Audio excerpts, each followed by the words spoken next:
Kamijiro Touma is the main protagonist of a certain magical index, adored as the messiah by readers of the light novel, but also despised by some viewers who have only seen the anime. Aside from his character being kinda generic in the adaptation, the main reason why people hate him is because of his supposed plot armor, that he seems to undeservedly win fights through ass pulls and at the same time crushing opponents with OP abilities when normally his enemies should comfortably beat him. Therefore, I want to put all these common arguments down the shitter by debunking them to prove that Touma's fights are actually well written and engaging to read. Yes, I said read as opposed to watch, because the light novels are way better than the anime, and there's no way in hell I can defend certain scenes in particular. If somehow you're unfamiliar with Touma, he is technically an Esper or a psychic ability user, but is at the bottom of Academy City's hierarchy as a level 0. Due to this, Touma does not have an Esper power. He's essentially powerless with one exception. His mysterious right hand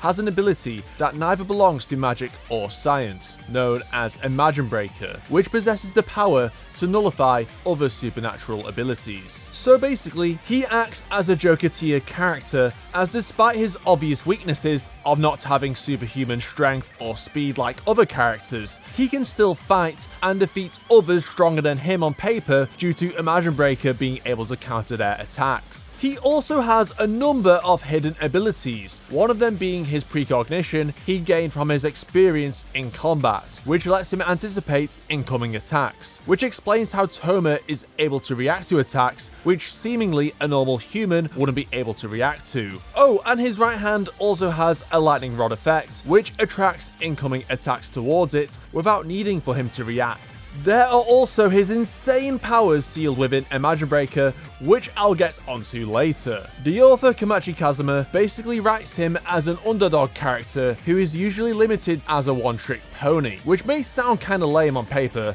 that Touma can't call upon 1 million Bankai level abilities at once. It's honestly refreshing. It forces Touma to use his head in fights, in terms of analysing the actions of his opponent, using his environment to gain an advantage, and developing a strategy to close in to deliver the final punch of victory. Since Index is about Touma also having clashes of morals and ideologies with his opponents, he is also prone to talk no jutsu, the powerful technique made famous by Naruto Uzumaki. By merely speaking to the opponent, it is possible to make them lose conviction in their beliefs or goals, or even make such an impression that they abandon their evil ways and join you as a nakama, because the power of friendship conquers all. Okay, so what about Touma makes some think he has plot armor? The most notorious example that most people name is his fight against the strongest and top-ranked Esper, Accelerator, who has the power of vector control, being able to manipulate any force as long as it has both physical direction and magnitude. With this ability, Accelerator was deemed to be invincible by many characters in the story, as his reflection stops and redirects any attacks that touch him,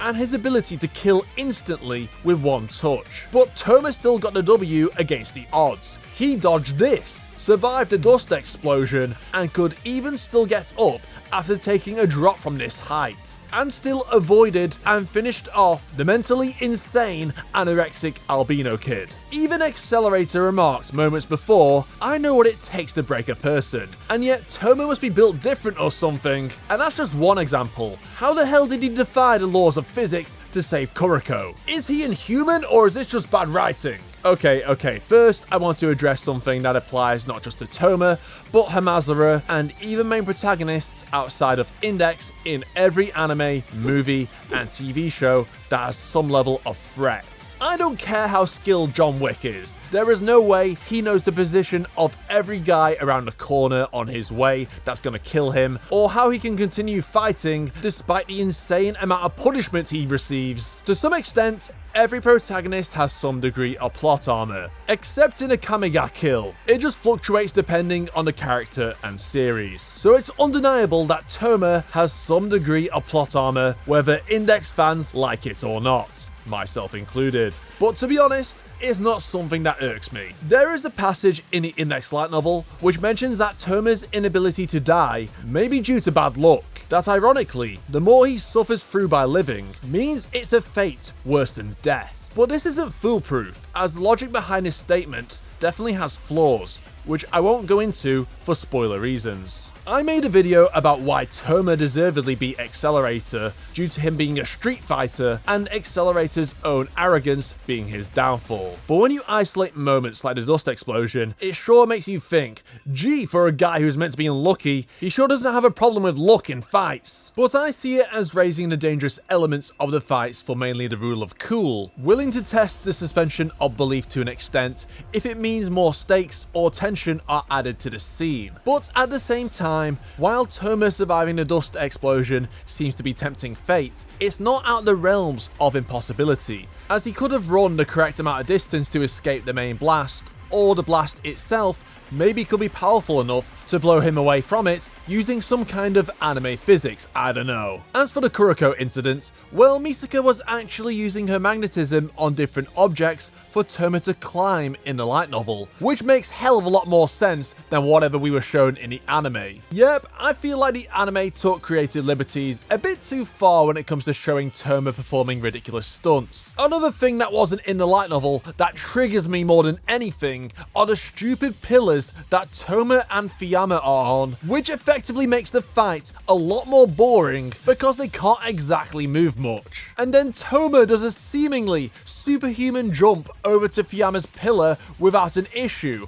I swear, how did none of the anime staff realize how dumb this is? By the way, I'm thinking about starting my index light novel summaries again, so if you want to see a full video about Touma and Accelerator teaming up, then help me get to 21k and I will make that for you guys. Critics like to act that Touma is some kind of almighty Marty stew from watching the anime, but he's clearly not even that. While he does win most of his fights, he has some big losses that kinda get brushed aside. Although one thing I would say is that his personal flaws aren't really presented well in the anime, which is probably one of the reasons why he comes across so bland there. Touma literally loses his second fight in the series against Kanzaki Kaori. She's far more physically strong and faster than he is due to her being a saint. Additionally, she uses non-magical wires as part of her Nanasen spell, which Touma cannot negate without getting hurt. And she basically went easy on him in the entire fight, never fully drawing her sword. Then you've got the fight against Motoharu in the Angel Fall arc, and he didn't even need to use any supernatural powers against Touma and his dad. Motoharu is a skilled martial artist who uses illegal moves in a dirty style of fighting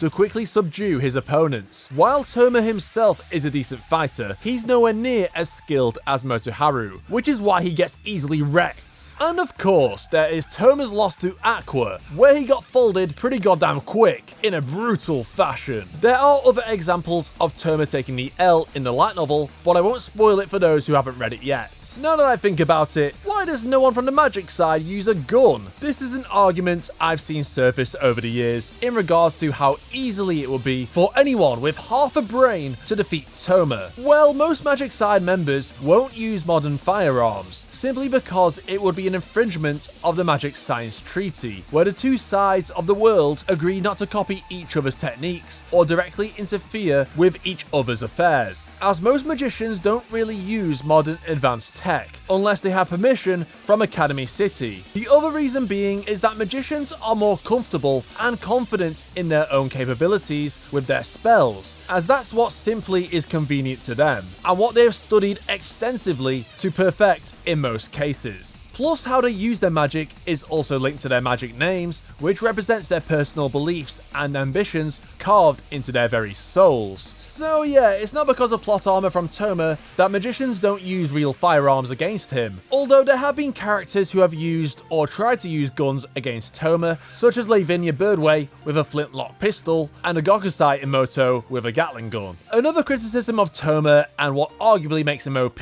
are the powers beyond the right hand, including the dragons which have appeared in Railgun T, and the Invisible Thing, which scared Fuyama in Index Season 3. The dragons conveniently emerged to defeat Misaka and her level 6 shift form, and the Invisible Thing repelled an attack from Fuyama, stated to be able to turn a planet to dust. To learn more about these abilities, check out the video in the description. While these strange things within Touma are very powerful, I personally don't think they are OP due to the conditions around their use. First of all, they are limited to Touma's average human body. If he's getting his ass beat or is about to die, there is no Ninetales chakra that's gonna save his ass. Notably, in order to trigger the powers within, Touma's arm must first be severed, and even then there seems to be no guarantee what exact power will emerge. Does it work like a roulette, or are there more factors to it? We don't know yet, but from what the editor of the Railgun manga implied, it seems like the number of dragons which appear depends on what is necessary to stop the threat. Later in the light novel,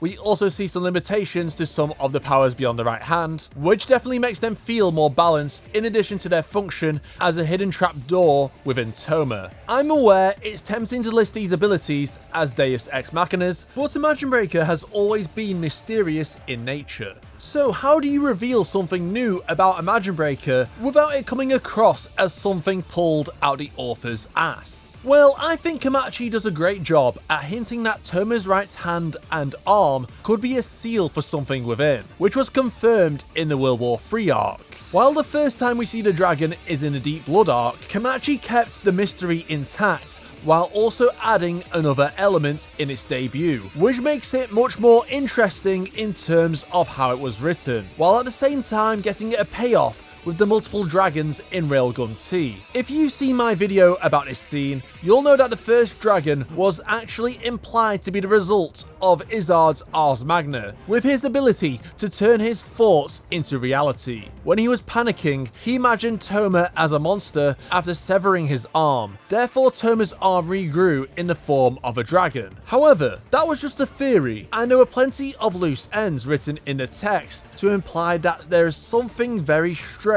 about Touma's body and Imagine Breaker itself. Then in Railgun T, it was confirmed the dragons were real all along. But if you had only watched Railgun and had not seen season 1 of Index, then this would have probably felt very out of place, and no doubt may have just contributed to the myth that Touma is just a walking, talking ass pull. Railgun is a spin-off of Index for a reason, which I would like to remind JC staff about. Touma does have some degree of plot armor, sure, but in the light novels, a lot of the occurrences that happens revolving around it do have additional context and explanations, which definitely mitigate some of the grievances anime onlys may have regarding the character. I also think Touma isn't too OP, as even his trump cards have limitations and is balanced by his standard form, which has obvious weaknesses. It's also impossible to write a main character of an action story with zero amounts of plot armor, as there will always be rule of cool moments or minor plot conveniences, which control whether the protagonist lives or dies. Overall, I don't think it's problematic, and Touma is a well-written character. But let me know what you think down in the comments below,